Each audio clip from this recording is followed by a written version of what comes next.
everything was going oh so well last summer. But sadly, I picked up a stress fracture the day before the race.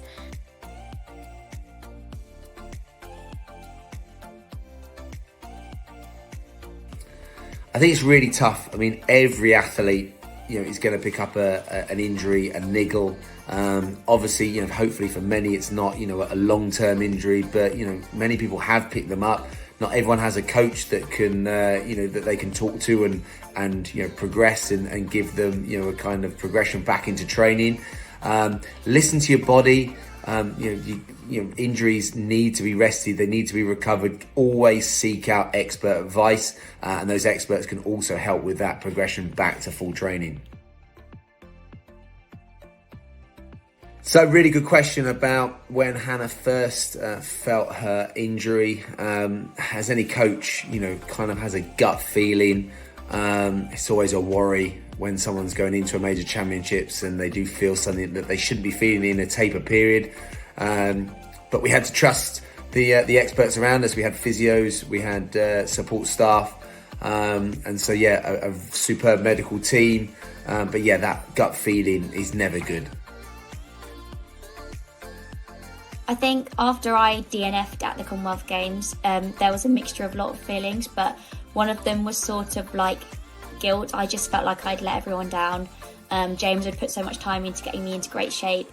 All my family and really close friends had come to watch me, and it was such an amazing opportunity, and I felt like I'd just thrown it away because I wasn't able to compete the race. I wasn't able to finish, and initially I just felt like I'd let everyone down, and also just disappointed that I wasn't able to show what I'm capable of.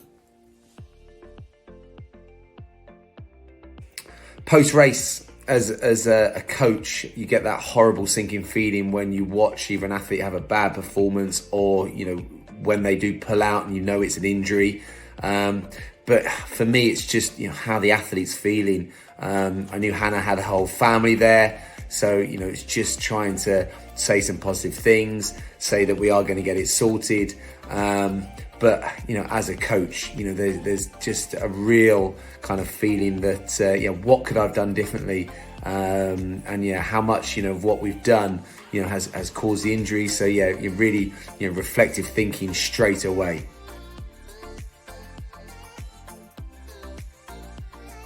So since getting back to running after I was out of the boot and came off the crutches, it's definitely been a turbulent journey.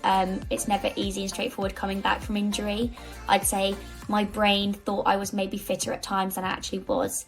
And running is hard. And when you're unfit, running is very hard.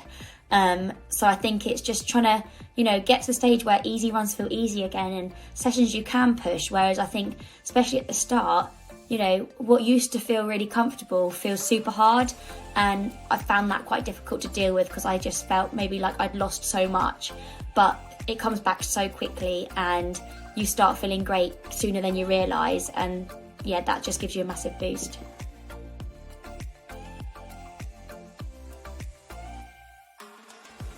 All of the little landmarks that we had with Hannah, that she was able to get back to training, then starting to do things like aqua jogging, and things like that have been really, really important little kind of progressions. And as a coach, again, seeing the little progressions, and obviously with Hannah, she really responds to cross training, and so that opportunity to kind of get back routine, which athletes need, and as a coach, you want them to be able to start planning and giving kind of structure to training.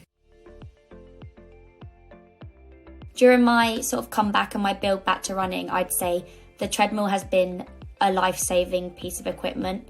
I did all of my runs on there to start with, and now I still run on there at least once a week. Because I was starting off with like really short intervals of running for a minute and then maybe walking for 9, the treadmill just provided a safe space because I didn't have to worry about going over my ankles. I didn't have to worry about any sort of uneven ground.